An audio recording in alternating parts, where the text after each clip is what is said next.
Okay, so welcome everybody to our cybersecurity conversation about the proposed releases from the SEC related to cybersecurity.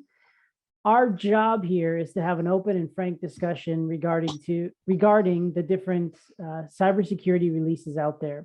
So we're going to start by going through a little bit of what's already in place in the framework from the SEC, and we're going to discuss the different releases and just have a candid conversation about what you can expect and the types of things that are coming down the pipe. With me, I have our cybersecurity expert, John Zuska, Kevin Rohn, and myself are compliance consultants dealing with SEC regulatory compliance issues.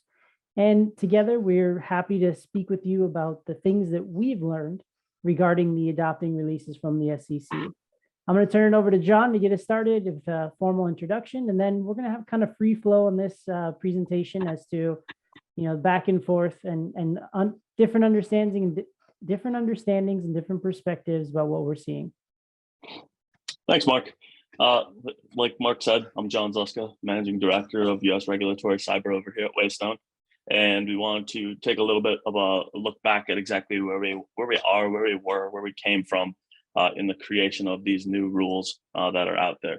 So first off, back in 2005, Reg SP came out and talked a lot about policies and procedures and rules that need to be in place around cybersecurity and the creation of actual paper documentation and rules that need to be followed from within your organization. We followed that up with Reg SID in 2013. That includes your red flags rules and your insider threats, also having to do with cybersecurity. Following that, in 2017, the SEC Cyber Unit was formed and is actively conducting these investigations within regulated firms. So we have brought us up to 2022 now. The first rule that came out was an investment advisors rule in February 2022, followed up by a rule around public companies. And these two rules are very similar in nature. And they were also followed up by an additional third rule that covers all market entities in March of 2023. So the SEC went back to open the comment period up and started talking to folks like Waystone, folks like yourselves, and really wanted to get a better idea of what firms like you are talking about, what firms like you are seeing out there, and how they can best create a cybersecurity environment by the regulators to really get a good handle on creating a cyber program that works for everyone. Okay, so maybe we could just get a brief timeline from you, Kevin, regarding the different proposed releases and maybe a little bit about when these proposed rules will need to be followed and adhered to. So we just get a sense of the overall, when was it proposed, sort of when will it go into effect? Can you just give us a breakdown of what we know so far? So we had the two proposals that the SEC put out, one for the RIA side and one for the broker-dealer side. And those were proposed in the beginning of February with a comment period of 60 days. That comment period has since ended. Most recently this year, the SEC reopened those comment periods with the latest comment period about to end on June 5th of 2023. Now, we do not know when exactly the SEC will finalize these rules. That's up to the SECs to decide, but that could be a topic conversation going forward through this. Yeah, so let's talk about the typical procedure from the SEC. Comment period opens, final comment period closes, and then the commission votes. If the commission votes to approve it, then it becomes a rule, and then we have some sort of implementation period. Either John or Kevin, have you guys seen any sort of data so far on what that implementation period might look like? So once this does get adopted by the commission, how long will I have if I'm a BD or an RIA to actually adopt these rules? So we don't have any specifics around this rule, but we can go back and look at previous rules. Kevin, I'm sure you've seen this before. What is a typical adoption period for a new rule? What does a new rules adoption look like? How long does the process typically drag out? So it usually drags out between either 1 to 2 years. Okay. And so when the SEC publishes the final rule, that published date from that date on to whenever the specific compliance date will be when any of the parties that are regulated under this rule will have to comply by. So if we take a 1 year timeline, say the SEC says by July 1st of this year, it'll be by July 1st of the following year. Now, one of the things that I want to talk about, Mark, is we have seen that this rule has been very widely telegraphed in the fact that existing regulations have been around since at least 2005, followed up by these new rules and regulations. Is there any difference between something that has been around for such a long time that's going into a new adoption versus something that's a brand new rule? Yeah, I hear what you're saying. I think one of the things that's different about this particular rule is the way that the disclosures look. We're creating a new form in Form ADV. We're creating a new disclosure in some of the 8T or Form 8 filings for public filing entities, for the disclosures on Form ADV Part 2A. So from that perspective, I think there's going to be a longer adoption time because the SEC has to test and implement all these things on their side. So they have a lead time, then everyone else has a lead time. Also, I think that while there is this framework there, making a new rule about what is required to be in writing, some of the framework changes, I think that the SEC is going to have a hard time making a one size fits all rule because of the difference between a small size firm that might have less cybersecurity controls than a larger size firm that might have 90% of everything that's already in place. So I really think it is the SEC's obligation to make sure that this isn't so difficult to implement for some of the smaller players in the industry. So I don't know, if we think about the marketing rule from the SEC that went into effect, they gave firms an 18-month window in order to actually comply with the rule, the last compliance date. So, maybe we see something like that where it's an optional until it's no longer optional. And that's what the marketing rule was. You can choose to comply prior to the final compliance date. I don't know, Kevin, what would you say? Any difference in this rule than past rules that you've seen? Yeah, I think you hit the nail on the head in that the SEC has to overhaul their forms and set up the infrastructure in which any persons that fall under this rule would have to comply by, whether it be on the IARD site where the ADV-C would have to be filed, and any other areas such as the disclosures within the Part 2A. So I think it's just making sure that on the SEC side that they're ready when this information is taken in from their side. That makes sense. Well, why don't we jump into the new rule? And John, maybe you could give us a little bit about, so if I'm starting from the framework of I already had some of these compliance obligations in cybersecurity, what do I have to do post this rule being adopted? What is the framework that I have to have at maybe from a bare minimum to what that looks like, what the SEC says I must comply with? Sure. So there's a couple of major components that are kind of buried deep within this rule. One of the big items that's out there is the need for a periodic risk assessment. The SEC within the framework of the RA rule or the IA rule does not necessarily go through in enough detail and say that every single year, nor do I think it makes sense to have a holistic risk assessment of your organization done on a yearly basis. There's typically when you do a risk assessment year one, there's a long tail on it. You may have 2 to 3 years worth of work that you need to do, and that's perfectly fine. From everything that we have seen from the actual running of a risk assessment to a potential SEC examination, is that when the SEC does come on site, they don't expect everything to be cleaned up 100%. They don't expect all of your high, medium, and low findings to be removed from your risk assessment. That's not something that we've ever seen going forward.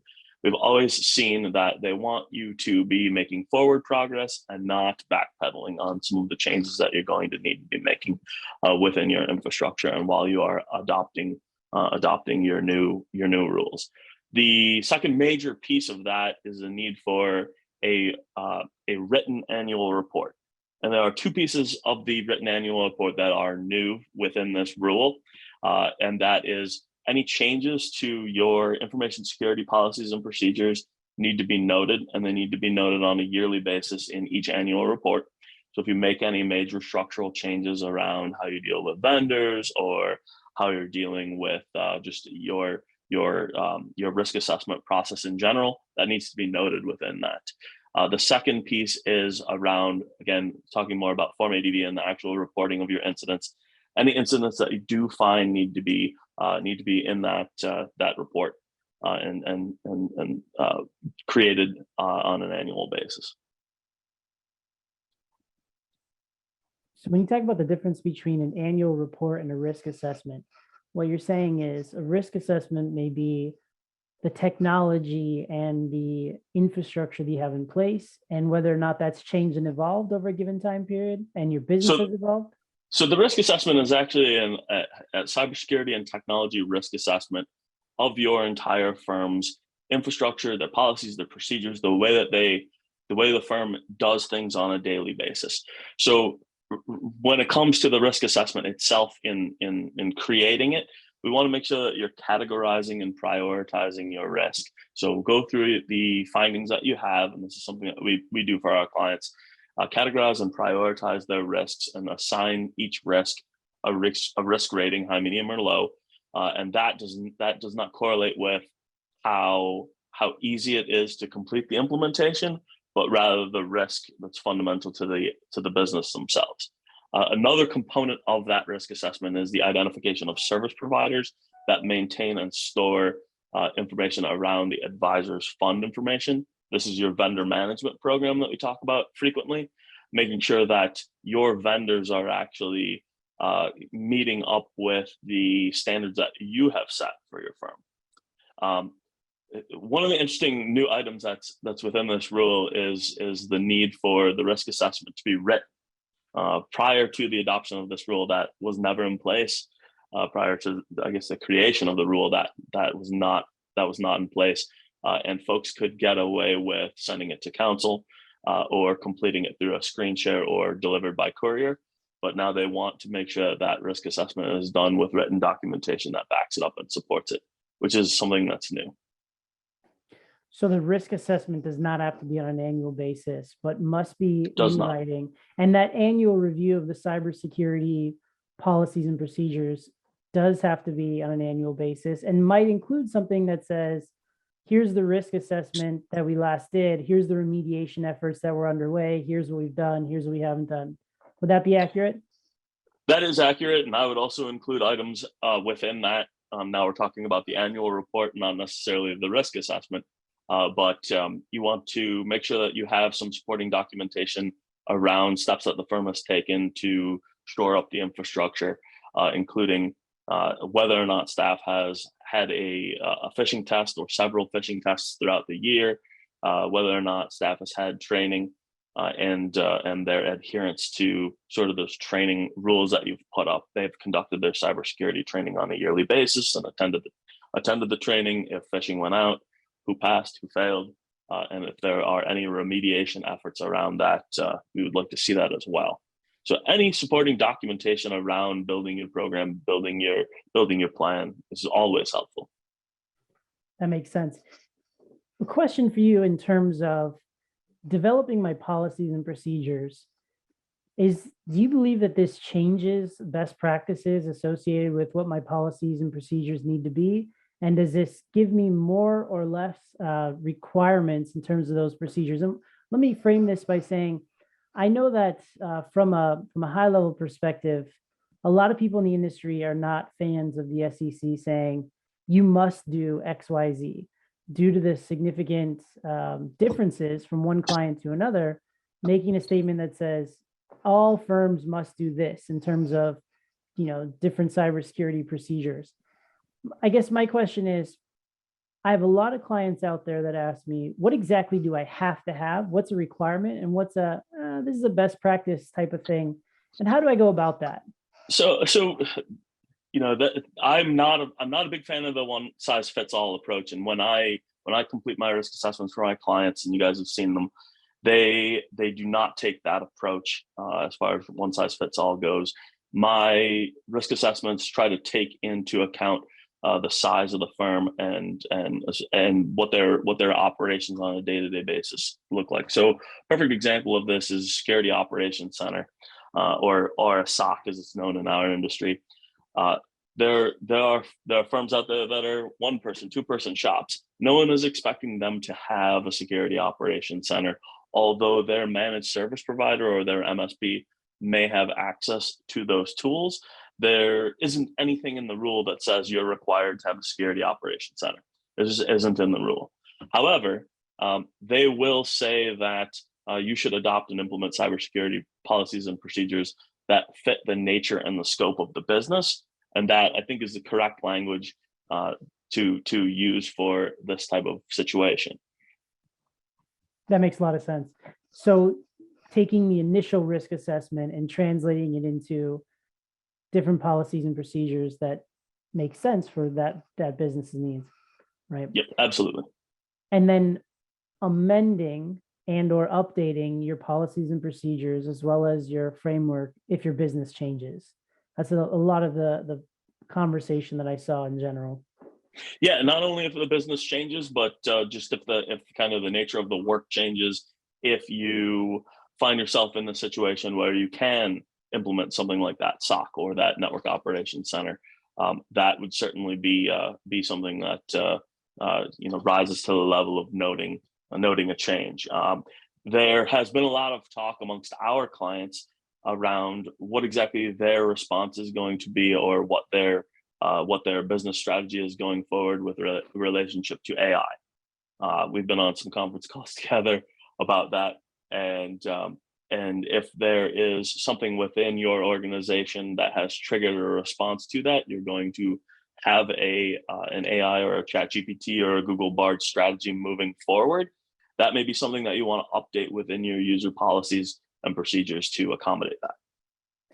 Gotcha. And then, one thing that the SEC did point out was that you should be monitoring and considering updates and guidance from the private sector and from government resources. They pointed to the, was it FISAC or the different like NIST frameworks or the Department of Homeland Security CISA framework as different ways to keep up with market changes. Do you have any guidance for the people out there in terms of ways to keep up with market changes? So CISA is a fantastic program that they have that's out there. They have a lot of documentation as well as guides that you can use to not only craft your program, but just making sure that you're adhering to best practices. I use some of the NIST components in my risk assessments. I would have to say that choosing a risk framework is not something that's really suited to our industry. There are too many pieces and parts and components that are very bespoke, and selecting a single, monolithic risk framework is not really the best way to go with something like financial services industry. So in our risk assessment, we take the approach where we use multiple different standards and merge them together, as well as best practices for things that we see on a day-to-day operation. So, for example, we have email retention systems that we require as part of our regulations that are existing. Most other industries do not have that. So the structure around how to secure those tools is really important to get in place. Makes a lot of sense. So if I could just for a second move on to one of the big changes in this rule has to do with record keeping requirements as well as reporting requirements. And I think it would be helpful if Kevin, you could give us just an overview of like maybe just high level in terms of record keeping. What does the proposed rule require that advisors maintain? Sure. So advisors would have to maintain certain documentation as it relates to this rule for around a period of 5 years. So does it include any of the new cybersecurity policies and procedures that are in effect? The advisor's written report documenting its annual review of its policies and procedures, any Form ADV-C that's filed within the last 5 years, as well as records documenting any occurrence of cybersecurity incidents for a period of the last 5 years. So those are some of the record keeping that has to be done on the advisor level. Yeah, so hey, can we take a little minute here to dig into this ADV-C since we've mentioned it a couple of times here? We're going to include with this presentation a copy of the Form ADV Part C that Waystone has mocked up for you guys to take away and download and look at on your own. But some of the items that are discussed within Form ADV Part C or the discussion around Form ADV Part C are timing and structure around when it needs to be filed for both the IA side as well as on the public company and the market entity side. And there's lots of different timeframes that are batted around. Right now, within the rule for investment advisors, they have been talking about this timeframe of 48 hours. On the public company side, they've been discussing 4 days, and there's this wide amount of time difference between the two, and whether or not they will be merged together or they'll go with 4 days just to kind of keep the rules uniform. That remains to be seen. From a cybersecurity perspective, this is kind of a new one for us, where folks in the financial services industry are accustomed to having their financials kind of laid bare in the form of the ADV filings in general. We take a much more secretive approach to the way that we do business in general. So having that information laid out for everyone to see seems a little intrusive. Now, what's really nice about the way that the SEC's IARD system working right now is they have the ability to redact information, and they don't necessarily need to take your entire Form ADV-C filing and give all the information that's contained within the disclosure of the event to everyone in the public. So there is the ability within the system to redact certain information, names, IP addresses, details around the nature of the incident, and the like. Well, let's think about this for a second, because the Form PF changes that came out from the SEC recently had a very similar tight turn line. I think they did 72 hours. Don't quote me on that, please. But the idea is, if there's a significant issue on Form PF with what you're reporting, you have to provide an update. Now, my primary criticism, we're not here to criticize the rule. We're here to figure out what it is and how we can comply. But if I'm in the middle of a serious crisis where I'm kind of doing triage with a cybersecurity incident, those first 48 hours are critical. So I'm expected to be reporting to the SEC as I'm getting this information in and trying to triage and figure out what's wrong with it.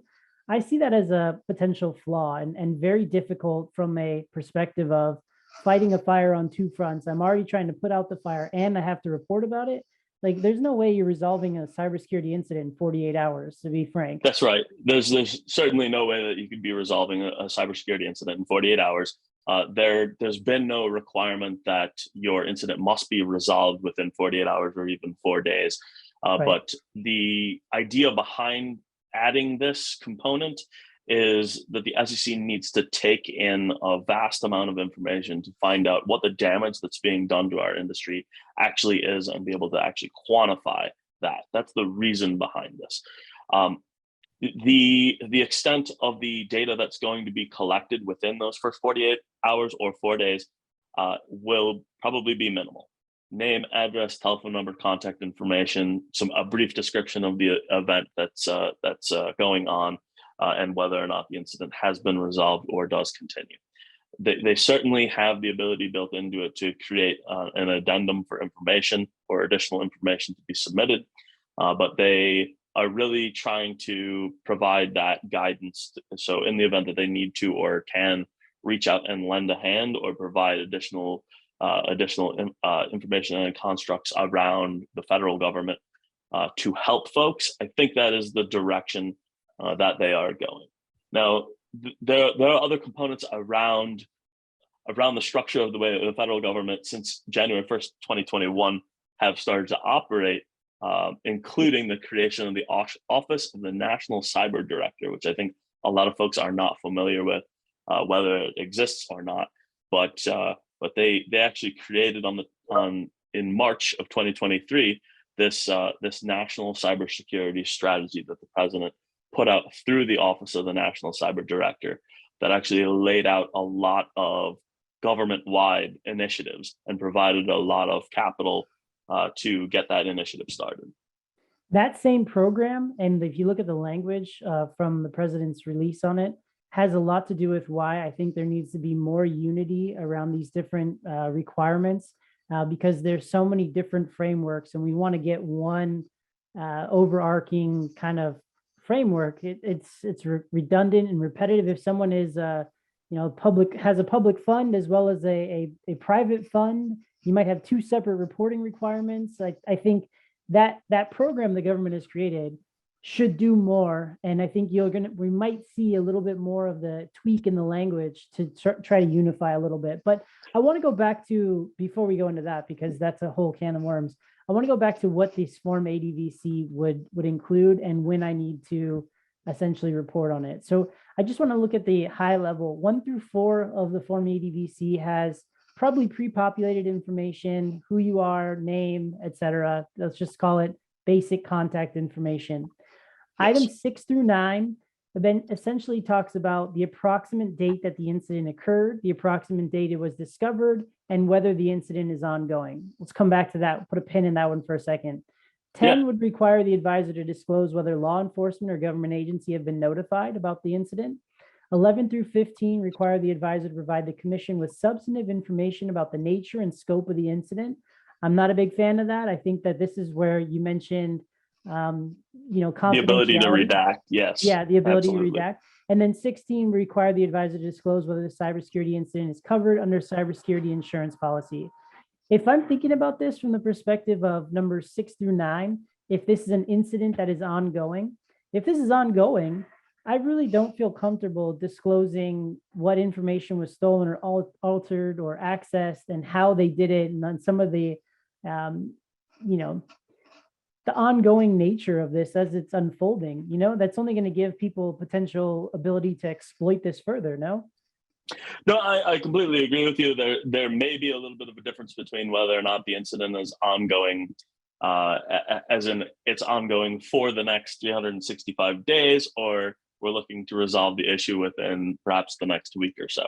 So I think that definitely needs to be expounded on, and some more detail needs to be collected around that information. It's also notable that the last item on there, whether or not number 16 that you talked about, whether the incident is covered under cybersecurity insurance policy, and whether or not our clients have cybersecurity insurance. That's kind of a point of contention, whether they take the policy out or they decide to go ahead and self-insure. We do see that discrepancy frequently when we are interviewing our clients.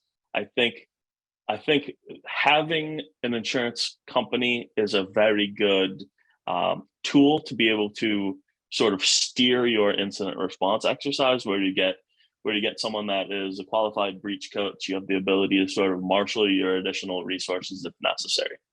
I think that's an interesting add-on. Okay, Kevin, maybe you could help me understand a little bit more about the, if there's a bona fide cybersecurity incident, what does a significant cybersecurity incident mean? And how is it, what is the definition around a cybersecurity incident? Do you have any guidance for us all out there? It's how we think about this. Is it one person's information is compromised, an entire system is shut down with malware? There's obviously layers of what a cybersecurity incident might look like. What guidance has the SEC provided in terms of what a material incident would look like? So the SEC uses the term significant advisor cybersecurity incident. So it's not inclusive of all cybersecurity incidents. It must be significant. What does that mean exactly? Well, the SEC laid out that this is a cybersecurity incident that significantly disrupts the advisor's ability to, maintain its critical operations, or leads to unauthorized access to the advisor's information. And such, leaks of information or unauthorized access results in what is known as a substantial harm to the advisor, to its clients, or to any private funds that it may advise. Now, the SEC doesn't specifically define what substantial harm means, but the proposing release goes into certain examples of what that may indicate. So that would include significant monetary loss, theft of intellectual property, theft of personally identifiable information about either personnel, employees, directors, clients, or investors, certain disruptions to critical operations, such as the advisor's ability to implement certain investment strategies, process or record transactions, and so forth. Those are some of the examples of substantial harm. So they've kind of narrowed it in scope, but it's also up to a broad interpretation of what constitutes significant disruptions.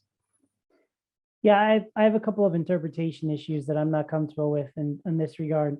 When you say substantial harm to a fund or to an investor whose information was accessed, just honing in on that language right there, that implies that a single investor's information access is now a significant disclosure event, right? So yeah, I get it. Everyone is important, and I think that's critical, and that if only one person's information is accessed, that could be enough for a significant cybersecurity incident.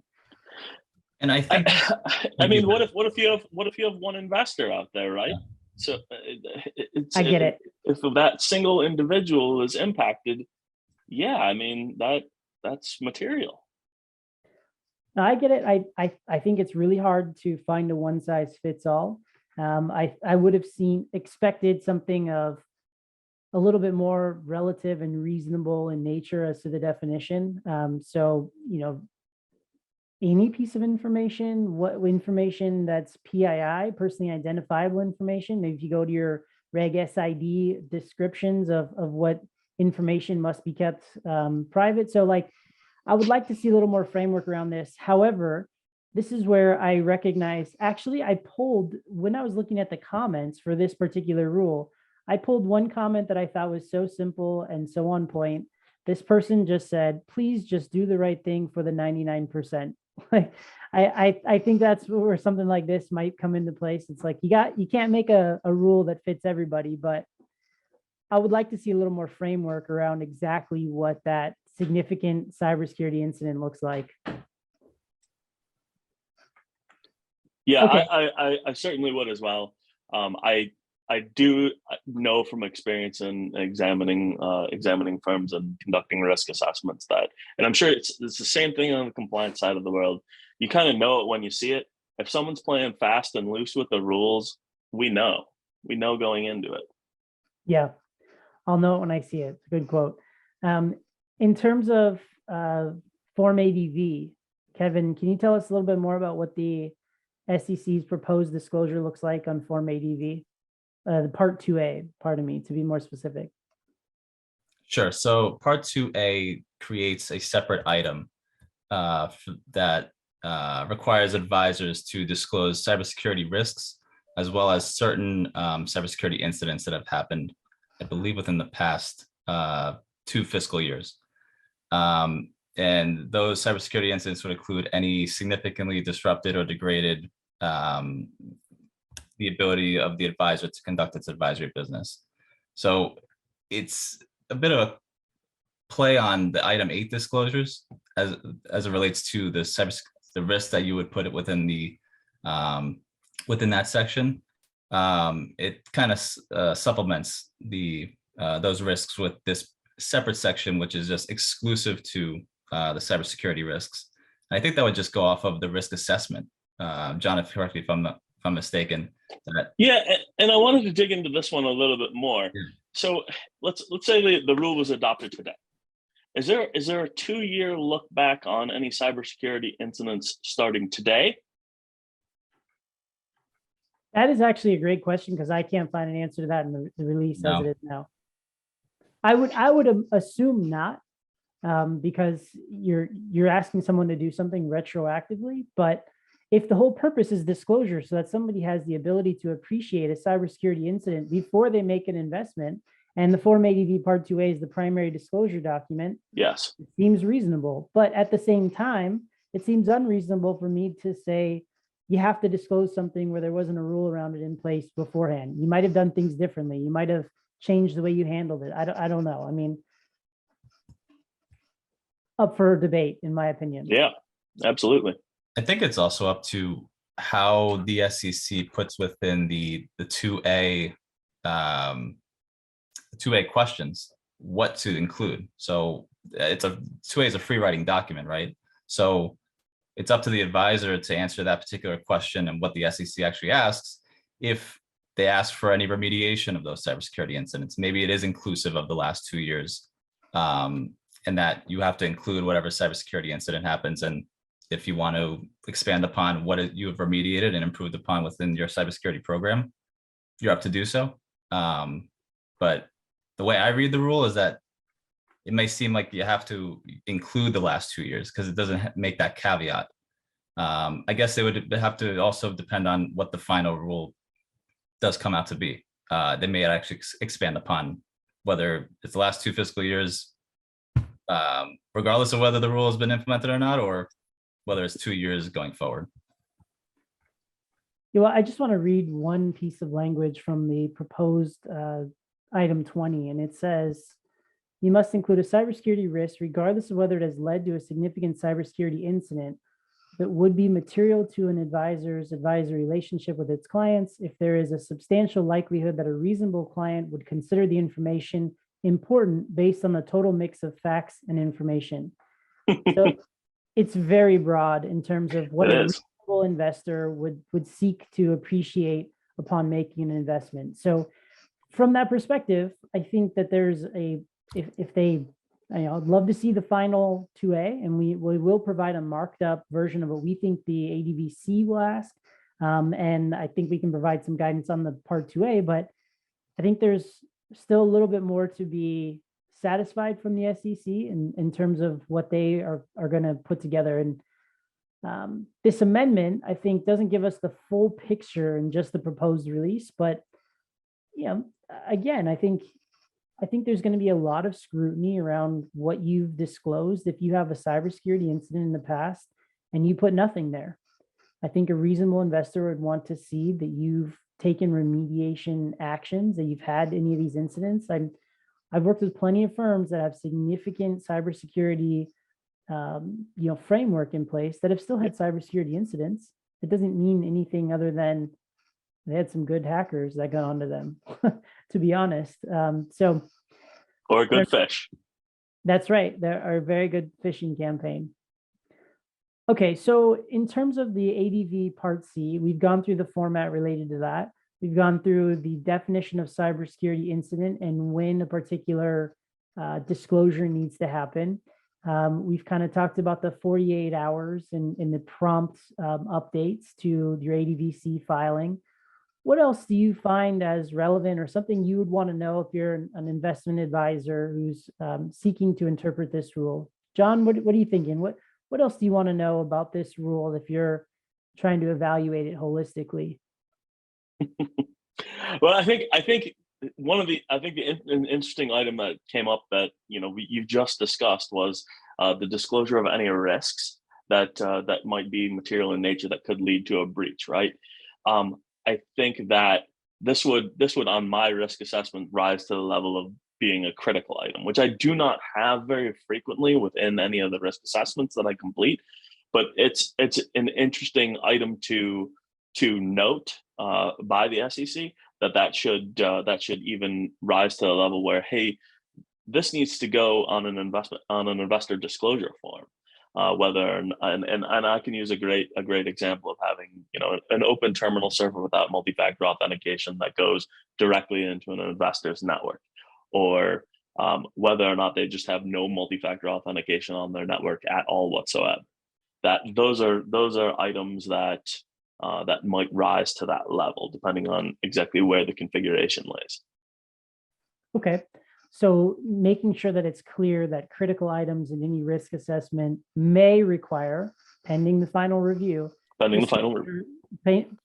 disclosure on Form ADV, either C, depending on if it's already happened or in the progress of being remediated, or 2A for investment advisors. Okay, I appreciate that. Kevin, same question to you. What do you think is lacking? What information do you still want to see as it relates to this? What do you think your clients want to know?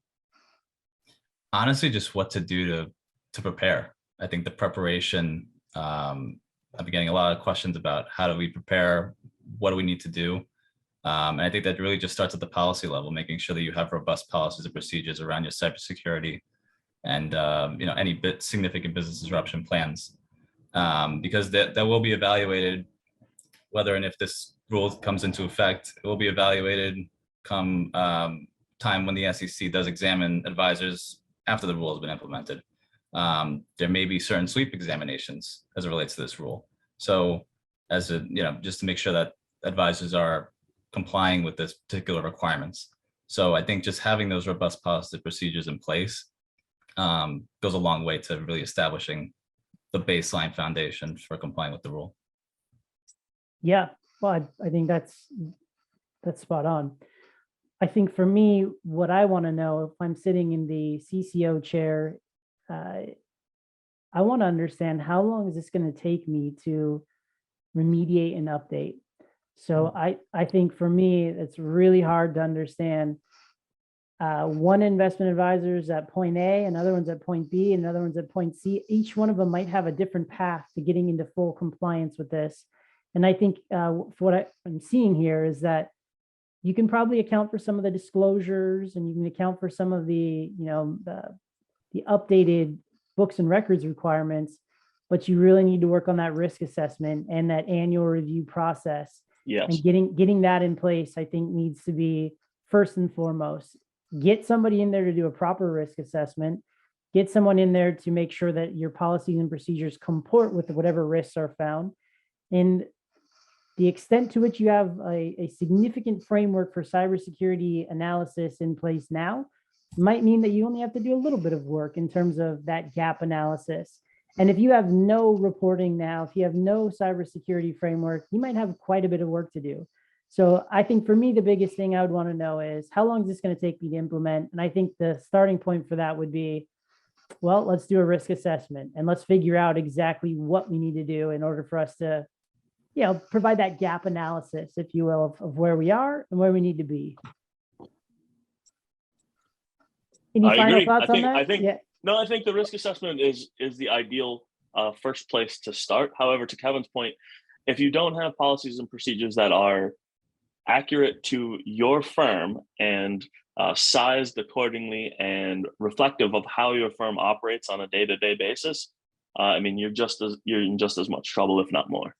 Yeah, I agree. Well, shameless plug, Waystone Compliance Solutions has cybersecurity risk assessment products. John, you want to talk about a little bit about what it is that you do in terms of your framework? I know we've gone through a lot of this, but what can you offer for clients that need to get this done promptly? Sure. So we have 3 different products in our list of solutions, and we're sized according to any firm that comes to us. We can handle folks that are at the enterprise level all the way down through folks that are just starting up, hedge funds that are just starting up with 1 to 2 folks in their office, all the way up through the senior level. We can really handle everything. And that includes full scope, everything that's under the SEC's new regulations that are proposed, including your risk assessments, your annual reports, your training, your phishing, and kind of everything in between. Great.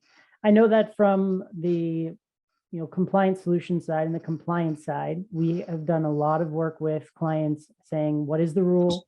How do you need to comply with it? So to the extent anybody here does have a question, what do I need to do for this? What is the rule going to have in place? Be patient, knowing that the rule has not been finalized, but also be diligent in the fact that once they do finalize the rule and we do have those parameters in place, reach out, be happy to talk to you about what you need to do and go from there. Kevin, final thoughts?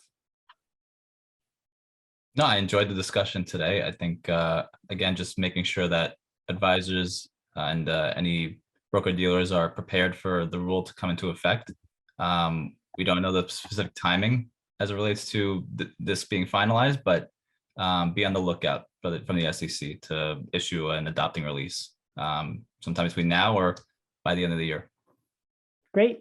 Okay, well then, thank you everyone for attending. We appreciate your time and your attention. If you do have questions, reach out. We'll provide our contact information for everyone interested. Again, I'm Mark Leading with Waystone Compliance Solutions. John Zuska is our cybersecurity expert, and Kevin Rohn providing compliance needs for everyone. So thank you again. We'll talk to you soon.